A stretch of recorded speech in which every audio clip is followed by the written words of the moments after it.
A boy whose eye level is 1.3 metre from the ground. Suppose ये मेरे पास ground है और बच्चे का जो आई लेवल है वो 1.3 मीटर अबव द ग्राउंड है, ये इसका आई लेवल है। Then spot a balloon moving with a wind in the horizontal line at the same height from the ground. The angle of elevation of the balloon from the eye of the boy at a instant is 60 degree. After 2 second the angle of elevation reduce to 30 degree. और हमें पता है जितना close होता है उतना बड़ा angle है, मतलब वो अवे जा रहा है। तो सपोज बैलून पहले इधर था और फिर बैलून यहाँ कहीं पहुंच गया, ये ए पॉइंट पे और ये बी पॉइंट पे। ये हॉरिजॉन्टल लाइन है और ये एंगल ऑफ एलिवेशन है पहले पॉइंट पे और ये एंगल ऑफ एलिवेशन है दूसरे पॉइंट पे। ठीक है, सेम हाइट पर है फ्रॉम द ग्राउंड, ऐसा क्वेश्चन में कह रहा है। ठीक है, ये वाला एंगल आपका 60 डिग्री है और ये वाला एंगल आपका 30 डिग्री है। इसको यहां से यहां पर जाने में 2 सेकेंड्स लगे। बोलते हैं if the speed of the wind at that moment is 29√3 metre per second. मतलब जो स्पीड है विंड की वो 29√3 मीटर पर सेकेंड है। और आपको पता है स्पीड इसलिए दे रहे हैं, टाइम दिया हुआ है, अब डिस्टेंस निकाल सकते हो, है ना। Find the height of the balloon from the ground. मुझे ये वाली हाइट चाहिए, ये तो 1.3 मीटर है मुझे मालूम है ना, ये वाली चीज तो 1.3 मीटर है, मुझे ये निकालना है। सपोज ये एक्स है तो इधर भी एक्स ही होगा। ओके, ये वाली चीज मैं फाइंड कर सकता हूँ, जो नाम दे देते हैं इसको A B C D E F G and H. मुझे किसी तरीके से बस ए डी चाहिए या बीई चाहिए, समझे क्वेश्चन। सबसे पहले मैं यहाँ पर ना बेटा, क्योंकि मुझे स्पीड गिवन है ना, ये वाली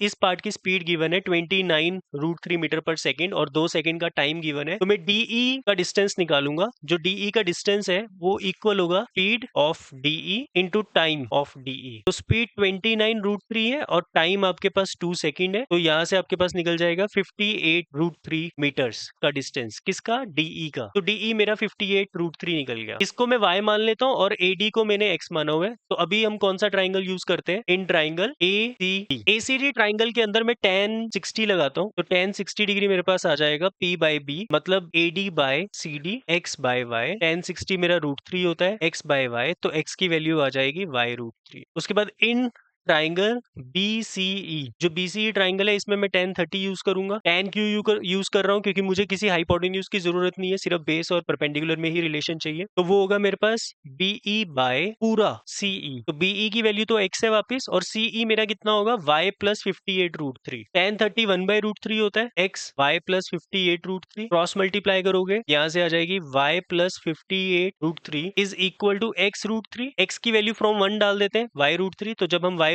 इसकी जगह पर पुट करेंगे तो आपके पास क्या आएगा? y is equal to 58, y plus 58√3 is equal to 3y। तो 58√3 किसके इक्वल हो जाएगा? 2y। तो y की वैल्यू कितनी आ जाएगी? 29√3 मीटर्स। और अब x की वैल्यू निकालनी है, तो x है y√3, तो x मेरे पास आ जाएगा 29√3 इंटू √3, 29 इंटू 3, तो मेरा आंसर आ जाएगा ये 27, 6, 7, 8, 87 मीटर्स। x की वैल्यू हाइट ऑफ बैलून वो होगी 87 प्लस 1.3, बच्चे की हाइट 88.3।